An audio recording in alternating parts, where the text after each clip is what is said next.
Hello and welcome to another episode of Boundless Body Radio. I'm your host, Casey Ruff, and today we have another amazing guest to introduce to you now. Dr. Robert J. Davis, also known as the Healthy Skeptic, is an award-winning health journalist. His work has appeared on CNN, PBS, WebMD, and the Wall Street Journal, among others. He's the author of a new book, Supersized Lies: How Myths About Weight Loss Are Keeping Us Fat and the Truth About What Really Works, which will be released this year, 2021. He has also written 3 previous books on health, including The Healthy Skeptic and Fitter Faster, the smart way to get in shape in just minutes a day. He hosts the Healthy Skeptic video series, which dissects the science behind popular health claims.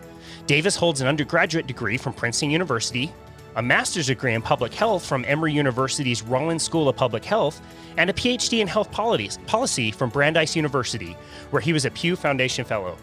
Dr. Davis, such an honor to welcome you to Boundless Body Radio. Thank you so much, Casey. It's great to be with you. It's awesome to have you. I think we mainly invited you because you wrote a book also, which we didn't mention in the intro, all about coffee and how it's good for you. I love that. What made you decide to write that book? Well, actually, the book covers coffee, that's true, but I also cover a number of other health claims, everything from red meat to red wine. And I try to look at the science behind the claims and help readers know what's believable, what's not, what's true, what's half true, what's false. Oh, that's awesome. I have not got my hands on that book yet, but if you came to take coffee out of my hands, we might get into an altercation, I think. Well, you know, what's funny about that book is that I don't even drink coffee, not because it's bad for me, because I don't necessarily like the taste, but people always thought it was curious that I wrote a book called Coffee is Good for You, even though I'm not a coffee drinker. So no one can accuse me of bias, I guess, in that case. No confirmation bias there. That's hilarious. Well, that's great. Well, about 15 minutes before this conversation, I sent you a video. It's one of my favorites. We've talked about it a few times on the show. I don't know if you got a chance to watch it or not. Have you seen the YouTube video? It's a short one from Funny or Die called The Time Traveling Dietitian. I have not. Okay. I'm sorry for the chance to look at it. Totally fine. I gave you no heads up or no warning, and I'm going to spoil it anyway. I think it's dated like 1979 or something. This couple's like enjoying their breakfast, and big flash in the background, and this guy comes rushing in. He's like, "Wait, don't eat those eggs. Those eggs are bad. They're going to kill you. They're terrible for you." And the family's like, "Wow, that's amazing. Thank you so much." And he leaves, and then flash comes back a few seconds later, like, "Wait, we got it wrong about the eggs. Eat the whites, don't eat the yolks." And he keeps coming back and forth, changing his mind about everything. At one point, he says everybody needs to eat paleo and comes back like totally banged up, like, "Don't eat paleo. Those guys are not doing well right now." I love it. That is brilliant. That is great. It's brilliant. And I think your book does such a great job kind of helping to illustrate that same point. Like we change our minds about this stuff a lot, don't we? Absolutely. And it makes it so hard to figure out what we should do, because we get these conflicting messages, we get all kinds of claims, and it's made even worse by the internet, by social media. And so, yeah, that's what I try to do with this book, and that's what I try to do with all my work, is to help people sift through all this conflicting information, because there's so much. Interesting. Before we dive into some of the topics that you cover in the book, I would love to hear your story. I know in the book you said you were called Husky, and I remember being called that too myself, and I didn't even know what it meant. I just know that it wasn't good. Right. Yeah, I grew up with hearing words like that, and I remember one time somebody told me that I was full-seated, things like that, euphemisms that I came to understand meant that I was fat, that I was overweight, and I struggled with that as a kid. And even though as I grew, I became thinner, in my mind, in a way, I'm still an overweight kid, even though I'm very fit now. And I think most people would not say that I'm overweight. But I think what I've learned through that experience is the power of labels and what that does to people throughout their lives, of how they perceive themselves when it comes to their weight, regardless of how they actually appear. And so it's something I've tried to address in this book, and it's really helped inform how I've approached this topic, because the psychological side, the emotional side of this is just as important, if not more so, than the physical aspects of weight. It's so interesting how many of us carry those things that people say, almost like a childhood trauma. When did you start to realize that the truth wasn't necessarily being told by people in the health industry? I think when I got to college, I developed an interest in personal health, wellness, prevention, and started reading a lot. And first of all, realized that a lot of the assumptions I'd had or things I thought were true growing up were not true. For example, our family had always drunk 2% milk, and I always thought, oh, that's low fat milk. And it wasn't until I got to college and started getting interested in nutrition and realizing, well, it's not that much, doesn't have that much less fat than whole milk, and it's probably you're better off with skim milk if you're trying not to eat fat. Of course, later on, then I realized that fat maybe doesn't matter as much as we were told.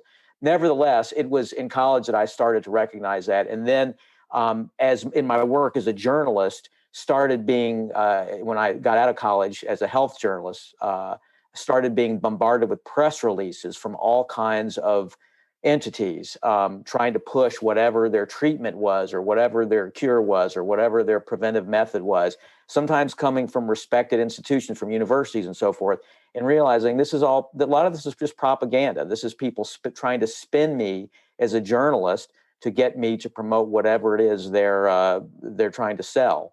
And I think it was that experience combined with my college experience that made me even more wary of all this information I was getting, and to make me really want to try to take the skepticism that I was learning as a journalist and try to help consumers have the same kind of skepticism about the information that they're getting.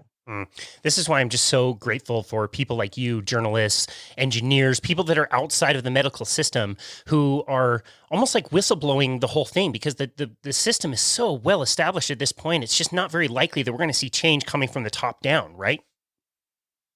I think that's unfortunately true. And I just think there's so many vested interest and so much incentive for people, so many people to not, they may not be lying, not necessarily lying, but spinning us and shading the truth in a way that makes whatever they're advocating appear as beneficial as possible. And so I think it's, in many cases, we're not dealing with outright lies. We're dealing with half truths or with exaggerations or with hype.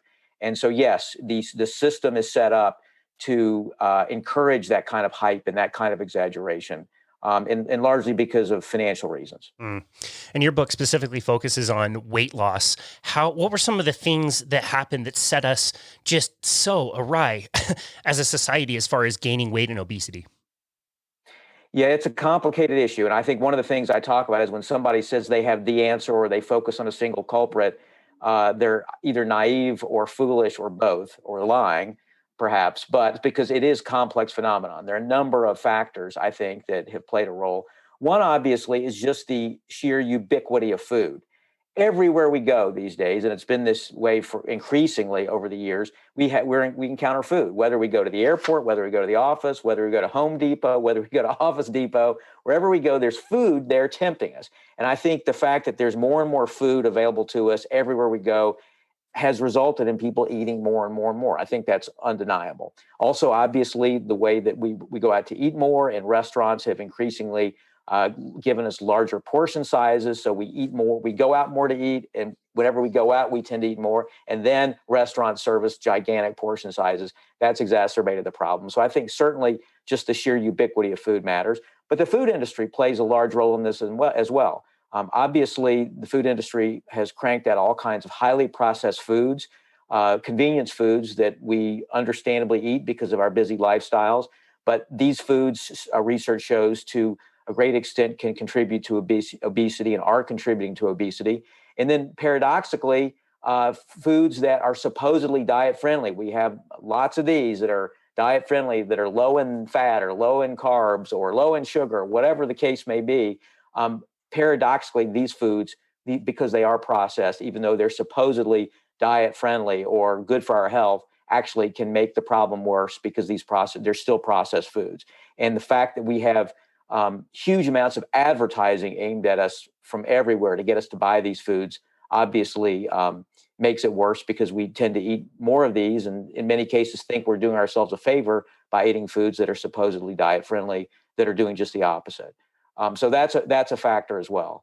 And then I think our sedentary lifestyles. We can talk more about exercise. I know you're all about exercise, and I am too. And I certainly promote exercise as part of a healthy lifestyle. And I think exercise clearly is indicated as a way to help prevent weight gain. Now, I do talk about in the book, and we can talk about this later, it's not a great way to lose weight. But nevertheless, the fact that we have a sedentary nation, sedentary lifestyle, our society is set up for us not to move or to move as little as possible. I think that's contributed to weight gain as well. So certainly the list goes on, but those are some of the major factors I see that have contributed to the situation we're now in. I could not agree more, especially about exercise. I think that is a very misunderstood way to control weight. I think movement is amazing. Kind of like you said, you referred in the book to the Biggest Loser contest and what they do to lose weight, and kind of following the model of calories in, calories out. And they make people exercise like 6 hours a day. And the study they did in 2016 showed that their metabolic rates never recovered years after doing the contest, and those people regained a lot of the weight that they had lost in the first place. And so can you comment a little bit about the idea that we're sold, you call it ELM, or eat less, move more? Yeah, so I like to say, sometimes we hear that eat less, move more, ELM, and I like to say Elm Street is a dead end for so many people because they're told that the key to weight control is simply just eat less food and exercise and you'll lose weight. And people find obviously that it doesn't work for them. And the reason it doesn't work, just as you say, is that it's not just about the calories in and calories out model, because there are lots of other factors that play a role in weight regulation. And so our bodies, one of the things that you referred to, perhaps the most important, is our bodies respond to what we do. So that when we take in fewer calories and we lose weight, our metabolism slow down. So that essentially what the body is saying is that we sense that you're heading toward famine mode or are in famine mode, and we're going to keep you from wasting away. Evolution has designed us beautifully to protect us from scarcity and starvation and famine. Fortunately, the society we live in, we don't have to face that. But it's unfortunate when it comes to our weight, because it means that our biology is essentially fighting us. And I think the same thing happens when we exercise, just as you referred to in that Biggest Loser study. When people exercise very vigorously, they can lose weight. But what's going to happen is their bodies are going to respond by slowing their metabolism down. And their metabolism is going to end up, so let's say you go from 200 pounds to 150 pounds, your metabolism is going to slow down to even slower than it would be for someone who started at 150, is what the research shows. And so it becomes harder and harder to lose more weight and keep that weight off. And so that's not to say that weight loss is impossible, but it is to say that we have to recognize how our bodies actually work and take that into account, rather than just thinking if only we exercise more and eat less and reduce our calorie intake, we'll simply lose weight, because it's not nearly that simple. Yeah, totally agree. I was fortunate enough to work with a metabolic cart for a better part of my career, and could definitely anecdotally validate that would be the case. And you can see it in people even before you were able to run a test on them. You could definitely tell the people that were doing calorie counting, they would almost always be really cold. They might be a little lean in their arms and legs, but definitely carrying a lot of fat around the midsection, definitely moody. And sure enough, when we would run those numbers, almost always they would come back lower than they should have for somebody in the same demographic as them. It was pretty crazy. Yep. Yeah. And it's and again, it's a very important point that is often lost in these kind of oversimplified pieces of advice we get. Interesting. You mentioned health claims, and I don't tend to spend a lot of time in the middle part of the grocery store, but anytime I have to walk by to get to the healthy food, sometimes I'll walk through the cereal aisle, and it's incredible. All of these boxes of colored foods screaming at you that they're so super healthy for you and your heart. My goodness, it's hard to avoid, isn't it? It sure is. And again, it's a huge problem. The lack of regulation, I would say, that they're allowed to do this, and the fact that they can make all kinds of claims within sort of the boundaries of the law that are highly misleading, so that people think, I'm going to buy this cereal. Oh, it's high in vitamins. Well, never mind that it's also high in sugar. Or I'm going to eat this cereal because it's high in fiber, but never mind that it's, largely junk food and high in refined grains and low in fiber. So I think the problem is that what these claims, they put a so-called health halo over these foods, and it's very, very, clever marketing to make us think that a particular food is good for us, because they zero in on one particular aspect of the food, whether it's the fiber, whether it's the vitamins, or whether it's the protein or something else. And so what we do is we will falsely conclude that a food is good for us based on this marketing of one particular constituent in the food, rather than understanding the way we judge whether a food or a diet is good for us is by the totality of the makeup of that food, of the nutrient makeup of that food. And so that includes not just one component, it includes all the components looked at as a whole. It includes the fiber component, the protein component, to some extent the calories, but as I say in the book, that certainly isn't necessarily the overriding concern always. The sugar content, all these other things we look at as a whole. But what these marketing claims, I think, really misleadingly do is cause us to look at one aspect of the food and draw, in many cases, false conclusions about the healthfulness of the food. Mm. You mentioned specifically Special K and grape nuts, and I was brought up on those those cereals for sure. We just lost both of them as potential sponsors of the show, which is totally fine. I remember with grape nuts, I had to add I don't think it was any less than like half a cup of sugar to be able to get it down. Can you talk a little bit about the cereal industry? I'm so glad that you brought this up in your book, but can you talk about how cereal first got started? I find that story so interesting. Yeah, well, I talk about in the book to trace a little bit of the history of this to the most famous physician in America in the early 20th century, John Harvey Kellogg, whose name now graces the Kellogg's food company. His brother Will, who he worked with, actually broke away and formed the Kellogg company that now exists. But Dr. John Harvey Kellogg and his brother Will invented what is essentially ready-to-eat cereal. They invented it for their patients at Dr. Kellogg's Health Spa in Battle Creek, Michigan. And it was Dr.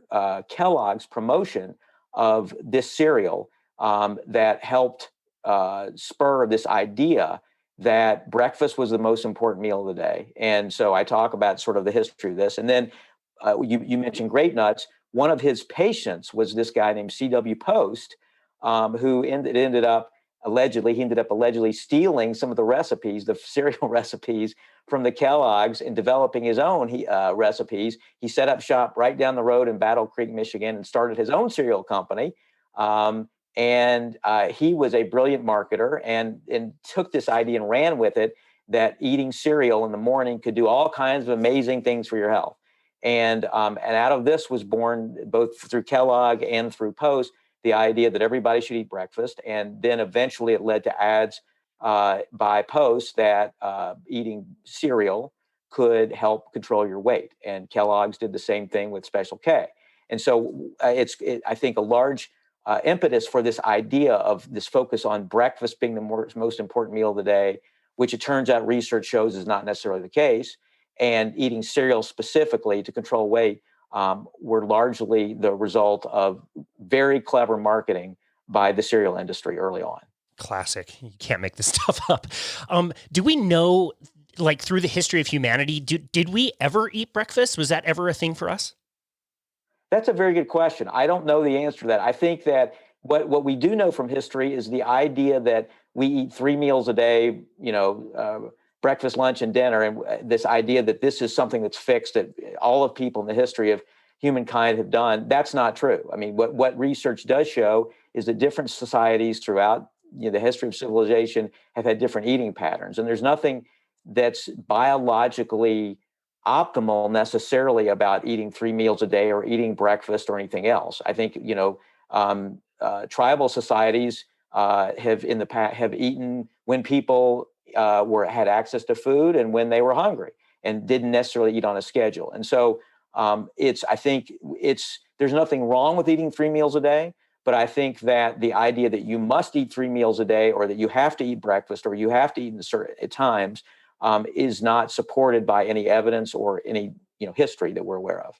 Yeah, interesting. I'm not sure on that either. I'm trying to imagine like a clan of Vikings or something, like before going into battle, like snacking on their cereal. I'll tell you what, though, if you start your day with breakfast and you start with those breakfast cereals, good luck trying to just eat 3 meals a day, because chances are you are going to become very, very, very hungry very quick. Yeah, that certainly can be true. I mean, certainly everybody is different in terms of what their patterns are and how and what makes them hungry. But many of these cereals, as you say, most perhaps would be the correct term, are high in refined grains and high in sugar. And so all that's going to do not fill you up and leave you hungry and wanting to eat more food. So there's no question about that. Interesting. You talk a little bit in the book about variety of different foods and how it may be a fallacy that we have to include a very diverse diet with lots and lots of different things included in it. Can you comment a little on that? Yeah, that's something that's surprising to many people. And it was surprising to me when I read through this research because, often what we hear, and we've heard this for decades, is that it's important to eat a variety of foods for good health and for weight management. And increasingly, this was something that's been around for 100 years. And so, 100 years ago, it probably was true for good health because we didn't necessarily have the variety of foods we have today. And we also, we didn't have fortified foods either. And so what researchers have concluded is with the sort of variety of foods we naturally have in our diet, even if a diet that's considered not extremely varied is still going to be varied by standards of 100 years ago, number one. And number two, there are a number of, whether you can help it or not, there are a number of foods that are fortified that we eat. And so it's much easier to get most of the nutrients you need in your diet, far more so than it was 100 years ago. So the idea that you have to eat a bunch of different foods to get the nutrients you need is less true today than it has been in the past. But specifically with regard to the weight loss, what research has actually shown, and this is kind of interesting, is that when people actually eat a greater variety of foods, they tend to eat more food. And if you think about a buffet, if you go to a buffet and there's a bunch of foods there, you're going to maybe, eat the roast beef, and you may be tired of the roast beef, but you're still going to have room for something else. You'll have room for dessert. You'll have room for something else. And so the idea here is that the wider array of foods we eat, the more we sort of get maybe tired of one thing, but then we have room, so to speak, for something else, just as you have room for dessert after you're full on dinner. So that some studies actually do show that people who've been successful at managing their weight actually eat a narrower range of foods than those who are less successful. So it doesn't mean you have to eat a boring diet, doesn't mean that you have to eat the same thing over and over and over every day, but it is an interesting finding from research that perhaps not that perhaps limiting the range of foods you eat somewhat can help with weight management. That is super interesting. I don't even think I knew that. That makes a lot of sense to me. Although again, I don't think I've ever considered that. And I also think we've lost a lot of seasonality, right? Like most people live in places where you're not just going to have food spontaneously growing all the time. There's a window of time when certain foods are going to be available. That's certainly true. And that was true certainly in the old days. Nowadays, though, and I think one of the arguments as to why you can get more nutrients you need all the time from just any kind of diet is that you can go to the supermarket and get foods that are imported from all kinds of places. So we can get bananas all year round if you need potassium. You can get all kinds of food all year round, whereas in the past that wasn't necessarily the case. So yeah, that's something that's certainly a factor. Interesting. When we are learning about food and learning about what to do, why is it so difficult to comb through different studies to realize which ones are valid, which ones maybe are not as valid, the different quality of different studies? And then you do such a great job in the book also of showing like who pays for some of these studies. I mean, the avocado study that you mentioned in the book is hysterical. Yeah. Like, give me a break. Yeah, it's a problem with research. And let me just say, I believe in research. I mean, I believe in science, and I think it's the greatest tool in the history of humankind to separate what's true and what's not, because otherwise we're left with hunches and guesses and anecdotal observations, which are not reliable. So I believe in research. But that said, research, as you point out, is far from perfect. And in order for research to serve its intended purpose, we have to know how to interpret it because it's subject to all kinds of biases, one of which is certainly funding. And we see this in the food industry all the time. We see food manufacturers that fund studies to show that whatever, fill in the blank, whatever the food is, whether it's pecans or avocados or blueberries, whatever the food may be, that their food has some kind of magical qualities that will result in some kind of great outcome. And we have to be wary in looking at studies to look not only at who funded the study, because that's very important to know if there's a potential bias, but also look at how the study was conducted, because not all studies are created equal. So a study that follows 10 people for a week to see if there's some change in some blood marker is very different from a study that follows thousands of people for years to see if they had heart attacks. So you have to look at who was studied. You have to look at how long they were studied. You have to look at the methods that were used. You have to look at what was actually measured.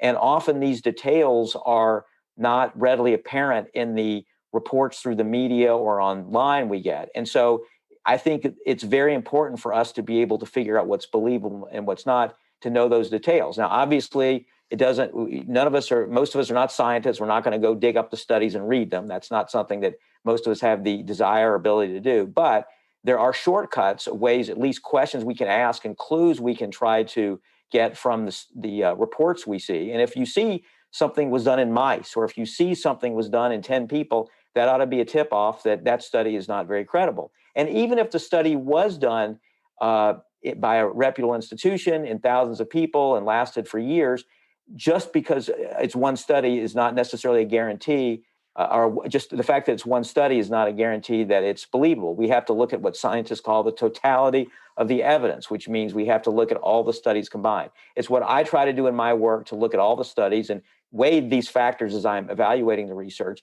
But certainly you can get a sense of that through certain publications. I recommend some of these in the book. Things like the Harvard Nutrition Source, which I think is very good. That's online, the Harvard Nutrition Source, which does a good job of sort of sifting through this research and looking at the research as a whole. There's a publication called Nutrition Action Health Letter, which you can subscribe to, put out by the Center for Science and the Public Interest, that I think similarly does a good job. So I think it's important to know where to go if you're interested in nutrition, if you're interested in cutting through this hype, to try to get a sense of what the research as a whole actually shows, rather than being duped by hearing about one particular study. Yeah, that is so very well explained. It's funny, you mentioned earlier hardware stores carrying food, and I can confirm that. I was at a hardware store yesterday getting a part for my sprinkling system, and I walked by a vending machine with a bunch of soft drinks behind it, and on the front, there's a sticker that says, balance what you eat, drink, and do. And Coca-Cola is part of the, the Global Energy Balanced Nutrition. And like looking at this sticker, like, the Coke is not doing you any favors by telling you that you need to balance out your activity with the calories in, and it's okay to, drink this Coke as long as you go on a 30-minute walk. Like that's another really good way that you can tell that something is probably not as true as you think. Absolutely. And it's one of the big myths that we hear over and over. And studies show that a lot of people understandably buy it, which is that the way to make up for overindulgence in eating is by simply going for a walk or taking a Pilates class or doing some yoga. And that because of this false equation, we get this math equation, energy balances energy, calories in, calories out, it will simply counteract what we're doing. And that's a myth, as you say, that's often put out there by the food industry, because it's a way of saying, well, it's okay. It's giving you license to eat whatever food, whether it's Coke or something else, that it's okay to eat this and to not worry about it as much, because you can simply go for a walk and it will counteract that. So that's a very dangerous idea, and I think an idea that's contributed to the obesity epidemic that we're currently in. We also do this thing too, where if somebody is really good or popular at one thing, we tend to kind of take their advice about everything. So just because the Kardashians are eating a certain quote unquote superfood doesn't necessarily mean you should. No, you're right. And we see this with, I think, the increasing influence of social media. I think that's become more and more of a problem, is that people follow whoever on Instagram, the Kardashians or whoever it may be, and follow their diets and look at them and say, wow, they have amazing bodies and I want to look like that. And I want to find out what their secret is. And their quote secret is something that typically is not grounded in any kind of science, and what's left out are all the other things that those celebrities might do, including having a personal chef and a personal trainer and getting plastic surgery and being airbrushed in the photos and everything else that is not mentioned.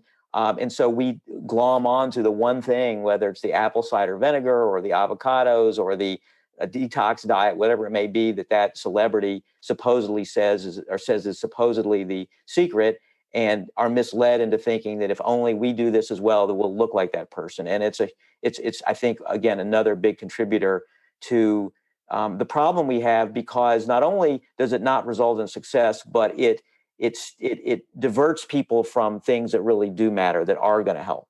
And that's a big problem. Interesting. So what are your favorite superfoods that you're trying to push on us? Is it the celery juice, the apple cider vinegar, like you mentioned, the Jamoni juice? Like what are your favorites? Well, the thing is about these foods, a lot of these foods are things that are part of a healthy diet. So you mentioned avocado. Avocado can be a great food. It can be part of a weight-friendly diet. It's high in good fats. And so avocado is a perfectly good food to eat. Blueberries, strawberries, berries we hear about. There are a lot of benefits from a health standpoint of eating berries, but they're not a magical food. Eating berries in isolation is not going to result in lower weight or better heart health or better brain health or anything else, particularly if your diet is otherwise lousy and you're not moving your body and everything else. So the problem is not necessarily that these are bad foods or they're not helpful, but they are characterized in a misleading way as some kind of magic bullet rather than foods that are part of an overall healthy lifestyle. Well, we live in the outskirts of Salt Lake City, which is like the multi-level marketing capital of the world. And Boundless Body's business plan is to start some supplement company with some weird plant that grows in Indonesia or something. So if you ever want to get into our downline and sling some supplements with us, you just let us know. Do you find much value in supplementation, or do you think by and large it's mostly snake oil? I think there are certainly legitimate uses of supplements. Supplements can be useful in certain situations. I think there's decent evidence for fish oil in certain situations. I think that obviously if people are on a very low-calorie diet or they have other nutrient deficiencies, if they're vegans, for example, I think a multivitamin can be important. And I think there are other studies about various nutrients, vitamins, and minerals, and for specific situations that can be helpful. So I think there's evidence that specific nutrients in specific situations can be good. So I think in that case, they're not snake oil. And so I by no means just dismiss the entire supplement industry. But what I do say is that when it comes to weight loss, the vast majority are useless. A few supplements may result in a little bit of weight loss for some people, but there's no evidence that it's sustainable. And most important, there's not evidence whether they're safe. And lots of these supplements for weight loss have combinations of ingredients that haven't been tested together. So we don't really know how well they work together. We don't know how safe they are together. And so there are real concerns about safety. So I would say, by and large, when it comes to weight loss supplements, there's little, if any, evidence that they're effective. And yet people spend billions of dollars literally on these supplements in hopes that popping a pill will make a difference for them, when in fact, in most cases, it's not going to do any good at all. And in some cases, it may even do harm. But I just want to keep eating ultra-processed foods and never moving at all. And you just give me a pill so that everything will be okay for me. It's kind of our attitude. Yeah, well, it's a very alluring idea. Yeah, interesting. So I, for a better part of my career was paid to sell supplements. And in the beginning, I kind of just thought like, okay, I don't know exactly how all these things are interacting. So just take everything and it will surely just cover whatever deficiencies you have. And it sounds like we probably agree with this. Now, if I'm going to, suggest a supplement to somebody, I better have a really good reason why that person should be taking something. Is that kind of the way you approach it? Absolutely. Absolutely. And again, people have asked me my personal advice, and I have sent them studies and said, for your particular situation, here's evidence that this supplement would help you for your situation. So I agree with you 100%. But I think this idea that everybody or most of us should generally be taking supplements just to be well is a real fallacy. Yeah, interesting. A B vitamin for somebody that wants to follow a vegetarian or vegan diet, or maybe like if you work in your basement all day, like maybe a vitamin D pill or something like that. You mentioned fish oil, which I agree. I think that's a really helpful one for a lot of people. Interesting. And what about medications? We've had some interesting medications over the years that get approved and work and then end up not working and do all kinds of crazy stuff. Do we have any good, reliable medications that we can use for weight loss? There's a handful of medications on the market now. One that was just actually approved very recently. That's actually a diabetes drug that's now doubling as a weight loss medication. that's been shown to be more effective than any of the others. There's big debate now on whether insurance should cover it. Currently, it doesn't cover that or other weight loss drugs, and the manufacturers and other advocates are trying to persuade insurance companies to cover the costs. Doctors generally have been reluctant in recent years to prescribe these drugs, in part because of the fact that they have lots of side effects. They can have lots of side effects. I think the way that I look at them is these drugs for certain people can be a leg up. They can help kickstart your efforts and make it a little easier to lose weight. But I think people also have to go in knowing that they may have side effects, and that in most cases they have to take these drugs for the long term, because when they stop taking the drugs will stop working. In the book, I do talk about the history of weight loss drugs, which goes back all the way to the 19th century. And there have been all kinds of things that have been proposed over the years, some of which actually worked, but in many cases came with, if they worked, came with side effects, which in some cases were fatal. Which is probably not a good risk-benefit profile. So, good way to lose weight. Right, exactly. So I think we have to remain aware of the history of weight loss drugs and have some, I think, humility about this. And when we hear, oh, this is a game changer, and now science has really discovered the cure for weight loss, take this drug, I think we need to be mindful of history, that we've seen this movie over and over and over again for the last 100+ years. And that, yes, there may be some advances, and some of these drugs may help in certain situations, but not to have irrational exuberance, as it were, when it comes to medications, and thinking that taking a pill is going to be the answer, that it's going to be the solution to our weight control and not have any side effects. Because there have been several medications that had promise, and then in the last several years were withdrawn because they were found to increase the risk of strokes or risk of cancer. And so we have to remain aware that any drug that appears right now to be safe and effective may turn out later on not to be as safe as we thought. I think about like Finnfan is like the big one. And wasn't it almost like methamphetamine or something, where like people would like tweak out on it? Yeah, well, Finnfan is a great example of this phenomenon, where there was for those old enough to remember, a Finnfan craze 20 years ago or so, I think. There, or actually it was in the 90s, I think, but there were these two drugs that were prescribed together, because studies have shown these two drugs, which had been around a long time, if you combine them, fenfluramine and phentermine, they're called, could result in considerable weight loss. And so all these doctors and others jumped on the bandwagon, and people started demanding the drug, and doctors were making a lot of money prescribing them. And there was this huge craze for several years over these drugs, only for researchers to figure out that they were causing heart valve abnormalities, and there were serious side effects. And eventually this combination was stopped, and one of the drugs was taken off the market. So again, that's a great example of a case where people went crazy thinking this is the answer, and it turned out to not be the answer, into something that actually caused harm for people. Interesting. You write a little bit in your book about hormones as well, and I seem to change my mind about this every hour of the day. I sometimes could see certain situations where taking hormones exogenously, like testosterone or estrogen, would be, okay or warranted. And other times it just doesn't seem like a great idea. So honest question, like, where are you in your opinion on taking exogenous hormones? I think if there's truly a deficiency, and that's the key, truly a deficiency, whether it's a thyroid hormone or testosterone, then it can certainly be beneficial. And so in that case, the benefits would outweigh the risk. But I think the key there is defining what a deficiency is. I think the problem is, for example, when it comes to thyroid deficiency, medicine has a standard definition of what thyroid deficiency is. And there's some doctors that'll say, well, the threshold is wrong. You really have a deficiency at a higher level than what medicine says. So I'm going to prescribe this to you. And by the way, this will help you with weight loss. Well, it's certainly true. It will. If you take more thyroid hormone, it can promote weight loss for many people. But the problem is that it's going to be resulting in some side effects that are not good. So the same thing is true with testosterone. It's unclear. Scientists aren't sure about the side effects. There's debate about whether it increases cardiovascular effects or and harms the prostate, maybe leads to prostate cancer. There's debate about that, and studies have been conflicting.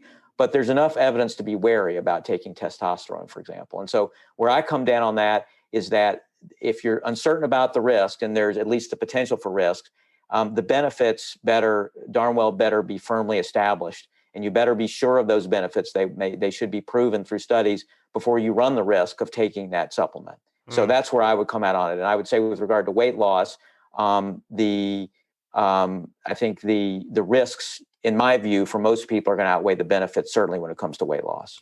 Interesting. I also think about that long term. And I don't know if this is true or not, but in my mind, I would think that if you're taking something from the outside, that your body would downregulate its own production of it even further.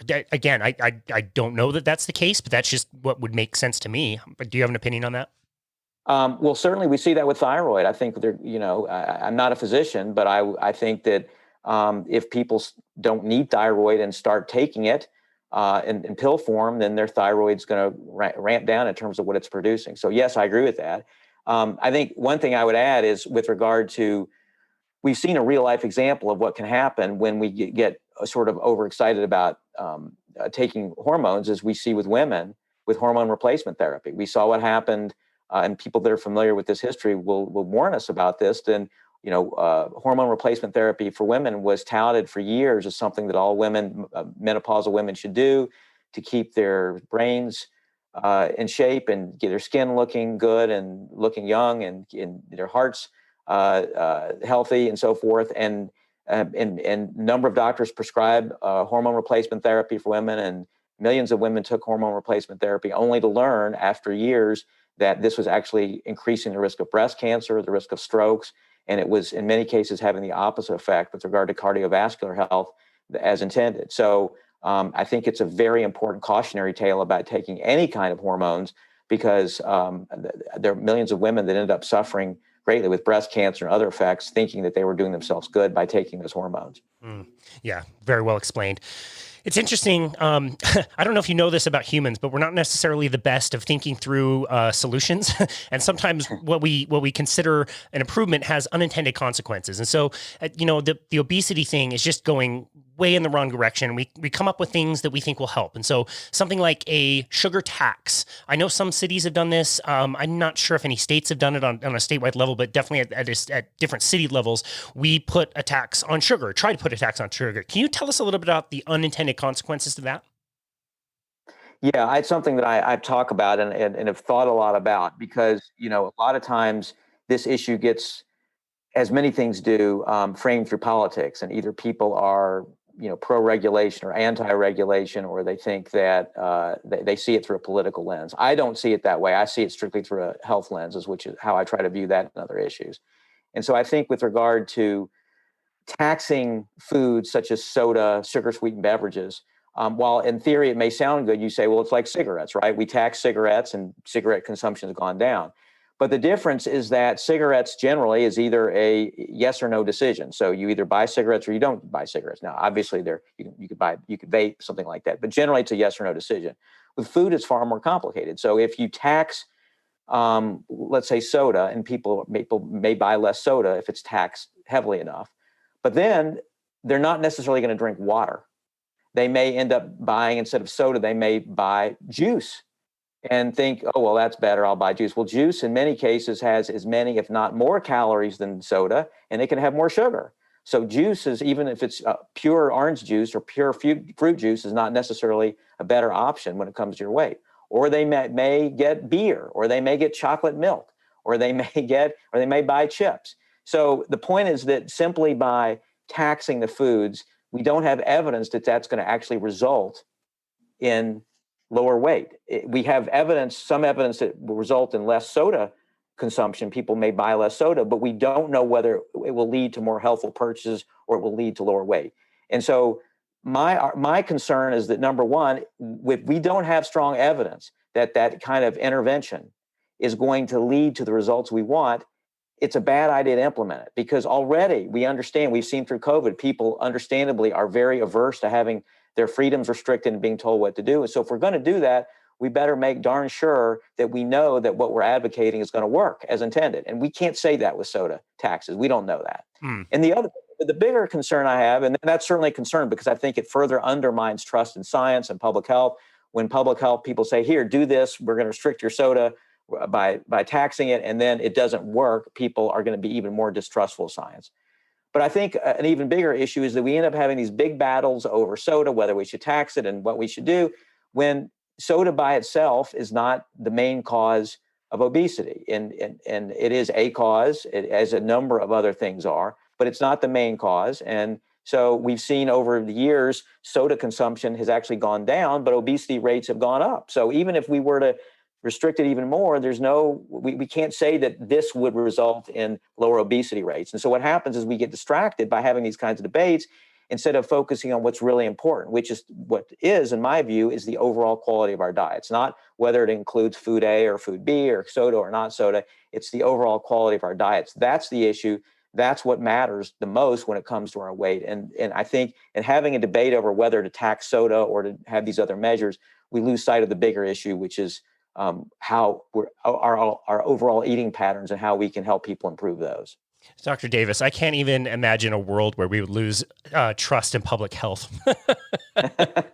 we goofed that one up pretty bad since the pandemic. The other thought that I have is diet soda. Is there, if you tax the soda, does that same tax go over to diet soda? And what is the evidence out there that diet soda is better for you? This is something, again, that I change my mind on all the time. Well, that's an excellent point.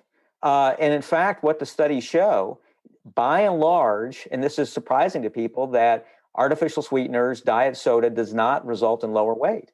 And people often find this surprising. They say, well, they don't have calories. Why wouldn't they result in lower weight? And this gets back to, I think, the shortcoming of the calories in, calories out model, because it's just far more complex than that. In the case of artificial sweeteners or sugar substitutes, as they're called, and diet drinks and so forth, what the studies show is that the theories, at least, are that these substances, these beverages, can do a number on our brains in certain ways. For example, that when we consume a diet beverage, our brains think that we're getting calories. We don't get the calories, and so we end up craving food even more. So we end up eating more after we consume that diet beverage. Now, that's a theory; it's not proven, but it's at least one explanation, one hypothesis as to why diet drinks don't result generally in studies in lower weight. And it's also possible that we drink diet beverages and we feel virtuous. So I like to say, I'll have a Big Mac, a large fries, and a Diet Coke. So if we say, okay, well, we're being good, we're having that diet drink, so we can overindulge in other ways. So it's sort of, whether we realize it or not, it's an unconscious thing that we may think that drinking a diet drink allows us to overindulge in other ways. So whatever the reason, there are different possibilities. Generally, diet drinks don't work as intended. And there are also studies that link them to a number of adverse health effects, cardiovascular effects, and other things. And so it doesn't mean that they cause those things, but they are linked through research to those effects. So all in all, I would say that diet beverages, artificially sweetened beverages, sugar substitutes, are not proven to be an effective way to manage weight, and could, in some cases, make the situation worse. Yeah, I think anecdotally, if we just look around, I think most of us would come to a common sense kind of conclusion that's probably not the best thing to have in the diet. It's really interesting. I love the way you wrote your book, and every chapter, tackles one of these subjects, but then it concludes with a few simple tips. And it's not, 10, 15 different things to do. It's just 2 or 3 things to maybe consider.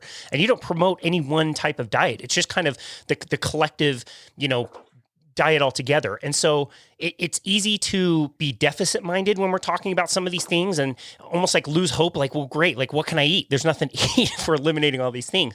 Can you talk about some of the core principles that you promote that are things that people can be doing, they can include, they can feel really good about when they're constructing their diet? Sure. And I think the most important is to focus on a whole foods diet, a largely plant-based diet. And what I like to say about that is that it's not really even a diet. I don't like the word diet because it implies something that you follow short term and then you lose the weight and then you go off the diet. And what we're talking about here is a way of eating, an eating plan, an eating pattern that you can sustain for life. And the great thing about a whole foods way of eating is that there's a lot of flexibility to it.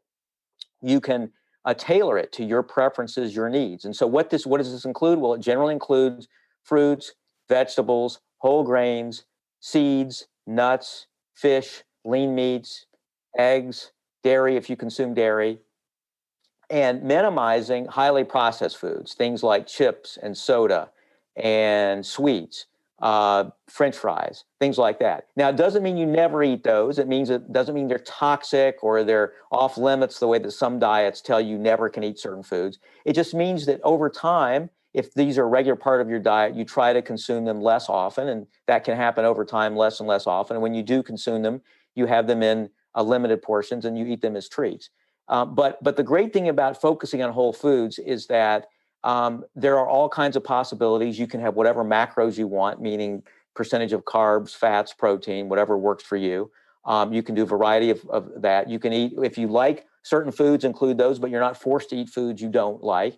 And you can construct a diet in a way that's going to be tasty for you, that's going to fill you up, and that most important, you're going to be able to consume for the rest of your life. And that, to me, is the most important thing, not only for your weight, but also your health. And the good thing is that eating in that way promotes both. And it's the way that I think it's a simple thing. It's not a magical formula. It's not a rules-based way of eating. So it does require some trial and error. But I think in the end, this is the way that people can eat so that they feel satisfied and they feel that they're not being deprived, which is important, because if you feel deprived, if you feel you're sacrificing too much, in the end, you're not going to be able to stick with that way of eating. So I think eating in that way, using a whole foods approach to eating, is the most important thing people can do to manage their weight. I love that. I think that's really very reasonable and, wide ranging for everybody. People can choose what course they want. When somebody is first switching over from highly processed foods, ultra processed foods, kind of like the writer Michael Moss talks about how, we're able to make these foods maximally salty and sweet and fatty all at the same time, which is a really bad combination. It's almost like when you switch over to whole foods in the beginning, the foods are a little bland, but have you noticed over time, the more you push into whole foods, the better and better those foods taste, and the worse ultra processed foods end up tasting over time? Absolutely. And I'm an example. I'm a living example of somebody who's gone through this process. When I was growing up, I ate every bad food imaginable. My diet consisted of soda and Pop-Tarts and sugary cereals and donuts and cupcakes and, hamburgers and French fries. You name it. That's what I ate. And so it was when I got to college and became interested in nutrition that I said, maybe the way I'm eating isn't so great. And started changing my eating patterns. But I did it very gradually over a number of years. That there was no way, for the reason you said, that these foods are manufactured for us to crave these foods and to want to consume more and more. And so it took me a number of years to gradually change my eating habits, but my taste buds changed so that I came to not only miss those foods less and less, but also enjoy these other foods more and more, exactly as you're describing. And I think that's a key point, that people need to not expect themselves to be able to change overnight, but to be patient and to make gradual small changes. So if you have, you eat a candy bar every day, then cut back to every other day. And maybe, on the other days, try fruit, so that you make very small changes in your diet. And that over time, you will see that your taste buds do in fact change. And that the way that you crave these foods and couldn't do without these foods before subsides, and your enjoyment of whole foods actually increases. Love that. I'm so glad that you promote gradual changes in your book. I think that's such a smart way to promote it, because you give people a win. It's just get a little win. Put your gym shoes on, even if you don't go outside. Do something really small that seems, on a scale of 1 to 10, like a 1 or a 2 for difficulty, that's really easy that you can do. And once you get one little taste of a win, you're more likely to do another one and another one, and another one. And those things compound over time. I think that's such a smart way to go about things. Okay, so I am super curious about this question. What do you do? What is a normal day for you? What are the things that you personally include in your diet and your workout regime? Like you said earlier, you're a very healthy guy. You're showing us all how to be more healthy ourselves. So what things constitute your day?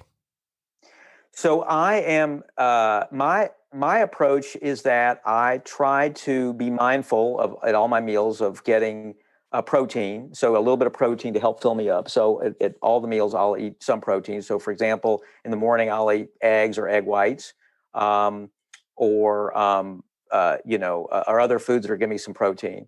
I I do eat throughout the day. I know some people do better where they eat a limited number of foods. For me, it works better to sort of stay fueled throughout the day. So I'll eat meals, but I eat small snacks in between my meals just to keep hunger at bay, so that I don't overeat at meals.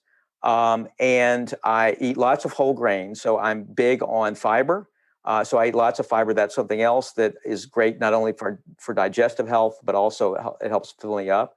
So I eat foods that are high in fiber, which includes not only fruits and vegetables, but also whole grains. And I try to get some kind of vegetable at each meal as well. I don't always succeed. It doesn't mean I'm perfect. It doesn't mean that every meal is going to be like this, but at least it's a goal. It's an aspiration. And then I also enjoy sweets. So I love ice cream. I don't eat that every day, but I eat it once a week or so and enjoy it as an occasional treat. And I love chocolate. So I eat as a way of sort of craving my desire for chocolate. I'll eat dark chocolate. So I've learned to like dark chocolate and that's low in sugar. And so I'll eat a square or two every night after dinner just as a way of sort of satisfying my sweet tooth. And that tends to work very well for me. As far as exercise, I try to get some kind of physical activity in every day. I do a combination of things. I'm a runner, so I do that several days a week. I do high intensity intervals one day a week with running. I go to the gym and do traditional weight training, and then I also do boot camp kind of workout once a week or so. And then I love to hike. So I live in California, where they're great Southern California. They're great hiking trails. So I try to do that as well. And so I try to do a combination of things just to stay active. And it's important whenever I can just to move my body. And it's something that I really can't live without. It's something I started in college doing, feeling, okay, I have to learn to run and I have to learn to move my body because I wasn't particularly athletic as a kid and didn't move my body much. But I've learned over the years, it's become something not just that I have to do, but something I want to do and something I must do in order to feel good, to be able to get through my day and feel good and to have a sense of inner peace and calm. So for a variety of reasons, exercise has become a huge part of my life. That's fantastic. That seems like that could be something that's very well managed and easy to continue doing for the rest of your life. Are there any other lifestyle practices that you leverage in your life and really make a priority? Well, certainly sleep is important. I do my best. Again, we all have challenges. We have busy lives. And so it's not 100% possible all the time for all of us. But I really do put an emphasis on getting enough sleep. That's really important. And I talk in the book about how sleep is important for weight management, as well as for a number of other things, just for our overall health and for managing stress. And so that's important. And then also, I think social interactions, connections to other people. That's just it's often overlooked as an important part of health, but it is so important. And it doesn't necessarily have to be a significant other. It can be friends. It can be people around us. But having connections to other people, I think, is important for our emotional well-being and important for our physical well-being, both. And that's something that I really put great stock in. I love that. I think one of the common things in all the blue zones, like we talk about blue zones where people tend to live longer than other people. And, we get so myopic on, well, what are they eating? What are they eating? And I think a lot of people don't realize most of those communities have great connection already in place in their society. And I believe they're all located next to hills or in places where you have to travel up and down. And so you're basically doing a form of strength training, which I think both of those are totally reasonable and necessary for a long and healthy life. Absolutely. Absolutely. That's awesome, man. This has been an awesome conversation. I absolutely love your book. If somebody were to take one thing from this conversation and apply it into their lives, what would you want that one thing to be? I would say be skeptical, but don't become cynical. So be aware that much of what you're hearing is false. But don't let that turn into cynicism where you don't believe anything and throw up your hands and say, there's nothing I can do. I'm going to just let fate take its course with regard to my health and my weight, because that's not true either. And so I would say find a middle ground, and I hope my work can help people do that, between skepticism and cynicism, so that they can not believe everything they hear, but all at the same time not dismiss everything too that may be helpful, and to lose hope and lose confidence that they can, in fact, do things for themselves that are going to make a difference and make a long-term difference in their health and well-being. Fantastic. What great advice. I love that. Dr. Davis, where do you want people to go to find you, connect with you, and find your work? They can go to healthyskeptic.com, healthyskeptic.com. That's where I have information about my work. I have a number of videos on there that I've created about a lot of the topics we've talked about, short videos. And you can get access to, you can find my books there. You can also go to Amazon. My books are available on Amazon. The latest one that'll be out soon called Supersized Lies. You can find it there. So either place you can find my work. That's fantastic. We will link to all of that in the show notes. Dr. Robert J. Davis, author of Supersized Lies, thank you so much for all of your work. Thank you for doing the heavy lifting and the digging and really exploring some of this stuff and giving us a resource that not only shows us, just like you said, like where we could go astray, but also showing us where we can go right. And it's very empowering. They're simple things that people can do, and it's for their own improvement and can improve their lives. So thank you so much for everything you've done. Thank you for your latest book, and thank you for taking the time to appear on our show today. We really appreciate it. Thank you, Casey, so much. Really enjoyed it. It was an absolute honor. And this has been another episode of Boundless Body Radio.